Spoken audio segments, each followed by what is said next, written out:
প্রিয় শিক্ষার্থীরা, অনলাইন ক্লাসে সবাইকে শুভেচ্ছা ও স্বাগতম। আজকে তোমাদের সাথে আমি আছি মোহাম্মদ সাইফুল ইসলাম। আজকে আমরা নবম এবং দশম শ্রেণীর ফিন্যান্স ও ব্যাংকিং ক্লাসটি করাবো।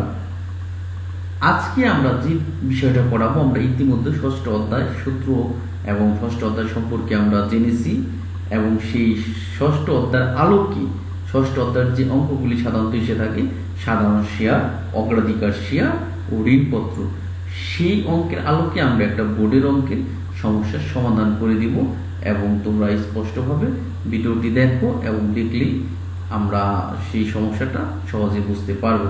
আজকে যেটা আমরা আলোচনা করব সেটা হচ্ছে যশোর বোর্ড 2019-এর 6 নাম্বার যে কোশ্চেন, ষষ্ঠ অধ্যায় থেকে যে প্রশ্নটা এসেছিল 2019 সাল যশোর বোর্ডে, সেই প্রশ্নটা আমরা প্রশ্নটার সমস্যা সমাধান করেছি। প্রথম আমরা প্রশ্নটার দিকে লক্ষ্য করি।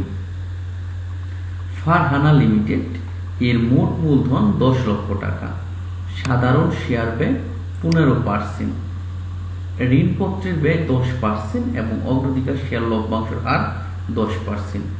মোট মূলধনের বিভিন্ন উৎসের স্তর বিন্যাস নিম্নরূপ। এখানে আমাদের প্রশ্নে উল্লেখ আছে যে ফারহানা লিমিটেড একটা কোম্পানি, পাবলিক লিমিটেড কোম্পানি, এবং সেই কোম্পানির যে মোট মূলধন হচ্ছে 10 লক্ষ টাকা, সাধারণ শেয়ার, অগ্রাধিকার শেয়ার এবং ঋণপত্র নিয়ে আছে। এবং আমাদের যে টাকার যে সুষম আছে, সাধারণ শেয়ার 5 লক্ষ টাকা, অগ্রাধিকার শেয়ার 3 লক্ষ টাকা, ঋণপত্র 2 লক্ষ টাকা। মোট যদি যোগ করি আমরা 5 আর 3 8, 8 আর 2 10, তাহলে আমাদের মোট মূলধন এখানেও দাঁড়িয়েছে কত টাকা? 10 লক্ষ টাকা। নিচে আরো আছে প্রশ্নের উদ্দীপক কি, প্রতিটি অগ্রাধিকার শেয়ারের লিখিত মূল্য এবং বাজার মূল্য, আমরা লিখিত মূল্য ফেস ভ্যালু ও বাজার মূল্য যে মার্কেট ভ্যালু যথাক্রমে 100 টাকা ও 120 টাকা। কোম্পানির কর হার 30%। তাহলে আশা করি আমরা উদ্দীপকটি স্পষ্ট বুঝতে পেরেছি। এখানে আমরা অর্থ সংগ্রহ করছি কোম্পানি 3টা উৎস থেকে, সাধারণ শেয়ার, অগ্রাধিকার শেয়ার ও ঋণপত্র। এখন আমাদের প্রশ্ন হচ্ছে, যেখানে অঙ্কটা এসে থাকে ক এবং কতে, অগ্রাধিকার শেয়ার ব্যয় ও ঋণপত্র ব্যয় নির্ণয় করো। এখন আমরা নির্ণয় করব যে গ নাম্বার কোশ্চেন, অগ্রাধিকার শেয়ার ব্যয়। এখন আমাদের প্রথমে আসা যাক, অগ্রাধিকার শেয়ার ব্যয় যদি নির্ণয় করতে হয় তাহলে আমাদের অগ্রাধিকার শেয়ার ব্যয় যে সূত্রটি আছে সেই সূত্রটি কিন্তু অবশ্যই জানতে হবে শিক্ষার্থীরা। অগ্রাধিকার শেয়ার ব্যয় সূত্র হচ্ছে শেয়ার মালিকদের প্রত্যাশিত লভ্যাংশ, মানে শেয়ার মালিকগণ যে পরিমাণ প্রত্যাশা লভ্যাংশ ভাগ প্রতিটি শেয়ারের বাজার মূল্য গুণ 100 টাকা। তাহলে এখানে আমরা প্রথমে শেয়ার মালিকদের প্রত্যাশিত লভ্যাংশ হচ্ছে 10%। প্রশ্নে লেখা ছিল অগ্রাধিকার শেয়ার লভ্যাংশ কত পার্সেন্ট?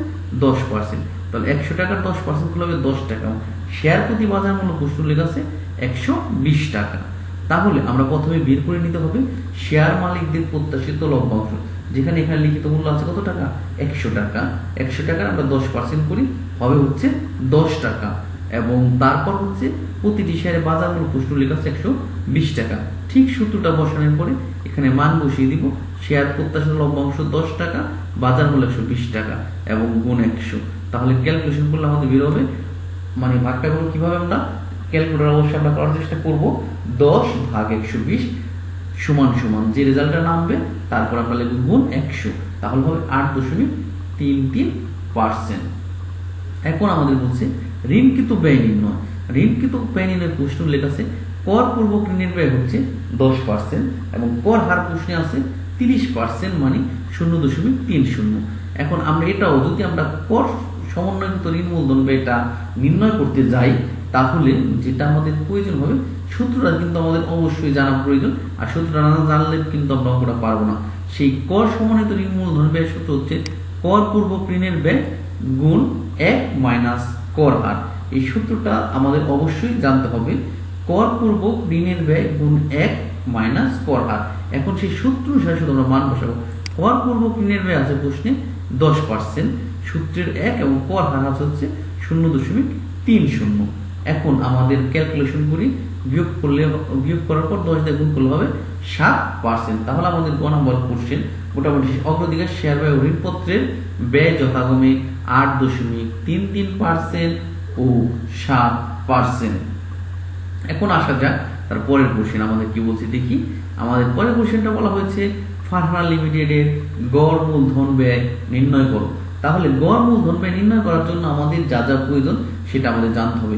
প্রথমে আমাদের প্রয়োজন হচ্ছে এখানে যে তিনটা উৎস আছে, সাধারণ শেয়ার মূলধন ব্যয়, অগ্রাধিকার শেয়ার যে মূলধন ব্যয় এবং ঋণপত্র যে মূলধন ব্যয়। আমাদের সাধারণ শেয়ার মূলধন ব্যয় হচ্ছে প্রশ্নে উল্লেখ আছে শিক্ষার্থীরা 15%। যদি প্রশ্নে এই মূলধন সাধারণ শেয়ার মূলধন ব্যয় উল্লেখ না থাকতো তাহলে আমাদের কিন্তু নির্ণয় করতে হইতো। তাহলে এখানে উল্লেখ আছে সাধারণ শেয়ার ব্যয় 15%, এবং আমাদের আরো উল্লেখ তো নেই কিন্তু আমরা নির্ণয় করে ফেলেছি কিন্তু অলরেডি। অগ্রাধিকার শেয়ার ব্যয় 8.33 এবং ঋণপত্র। তাহলে আমাদের কারখানা লিমিটেডের গড় মূলধন ব্যয় নির্ণয় করার জন্য প্রথমে যেটা প্রয়োজন, সাধারণ শেয়ার ব্যয় প্রশ্নে উল্লেখ আছে 15%, অগ্রাধিকার শেয়ার ব্যয় আমরা নির্ণয় করেছি 8.33%, ঋণ মূলধন ব্যয় আমরা গ নম্বরে নির্ণয় করেছি 7%। এখন আরো আমাদের প্রয়োজন সাধারণ শেয়ারের যে মোট মূলধনের অংশ, অগ্রাধিকার শেয়ারের যে মোট মূলধনের অংশ এবং ঋণপত্র ব্যয়ের মোট মূলধনের অংশ। আমরা জানি আমাদের প্রশ্নে আমাদের মোট মূলধন আছে 10 লক্ষ টাকা এবং সেই সাধারণ শেয়ার ব্যয় আছে 5 লক্ষ টাকা। তাহলে মোট মূলধনের সাধারণ শেয়ার অংশ 5 লক্ষ ভাগ 10 লক্ষ, ভাগ করলে হয় 0.50। ঠিক একইভাবে আমাদের অগ্রাধিকার শেয়ার, মোট মূলধনের অগ্রাধিকার শেয়ার অংশ, অগ্রাধিকার শেয়ার আছে প্রশ্নে 3 লক্ষ টাকা আর আমাদের মোট যে মূলধন সেটা আছে 10 লক্ষ টাকা। তাহলে আমরা 3 লক্ষ ভাগ 10 লক্ষ ভাগ করলে হবে 0.30।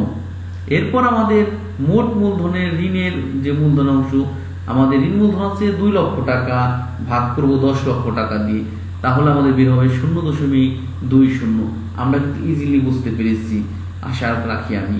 এবং গড় মূলধন ব্যয় সূত্রটা হচ্ছে সাধারণ শেয়ার ব্যয় গুণ সাধারণ শেয়ার ব্যয়ের অংশ। সাধারণ শেয়ার ব্যয় আমাদের 15% এবং যে অংশটা এই সাধারণ শেয়ার ব্যয় 15%, আমাদের অংশটা বের হয়েছে 0.50।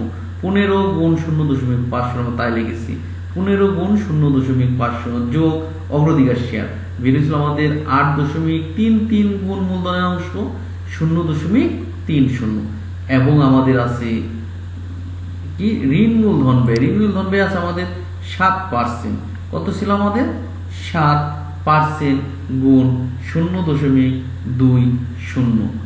তাহলে আমরা এটা ক্যালকুলেশন করছি, প্রথমটা গুণ করলে হবে 7.5, পরেরটা গুণ করলে 2.50, তারপরটা গুণ করলে 1.40, যোগ করলে হয় 11.40%। সুতরাং ফারহানা লিমিটেডের গড় মূলধন ব্যয় 11.40%। যে অঙ্কটা আমরা এখন করালাম ঠিক এই একটি নিয়মের আমরা একটা অঙ্ক বাড়ি কাজ দিব, তোমরা বাসায় নিজেরা চেষ্টা করবে। তার প্রশ্নটা করা যাক। আলিফ লিমিটেড এর মোট মূলধন 8 লক্ষ টাকা, সাধারণ শেয়ার ব্যয় 12%, কর সমন্বয়কৃত ঋণ মূলধন ব্যয় 10% এবং অগ্রাধিকার শেয়ার লভ্যাংশের হার 10%। মোট মূলধনের বিভিন্ন উৎসের স্তর বিন্যাস নিম্নরূপ: উৎস সাধারণ শেয়ার 4 লক্ষ টাকা, অগ্রাধিকার শেয়ার 2 লক্ষ টাকা, ঋণপত্র 2 লক্ষ টাকা। প্রতিটি অগ্রাধিকার শেয়ারের লিখিত মূল্য ও বাজার মূল্য যথাক্রমে 100 টাকা ও 110 টাকা। কোম্পানির কর হার যথাক্রমে 35%। ক নাম্বার প্রশ্ন আমাদের মূলধন ব্যয় কি? নাম্বার খ সংরক্ষিত আয়ের সুযোগ ব্যয় কি? গ নাম্বার অগ্রাধিকার শেয়ার ব্যয় নির্ণয় করো। ঘ নাম্বার আলিফ লিমিটেডের গড় মূলধন ব্যয় নির্ণয় করো। শিক্ষার্থীরা তোমরা এই অঙ্কটা বাসায় নিজেরা চেষ্টা করবে এবং অবশ্যই করে স্কুল খুললে তখন তোমরা আমার কাছে জমা দিবে। তাহলে শিক্ষার্থীরা তোমরা সবাই আশা রাখি ভালো আছো, ভালো থাকবে, বাসায়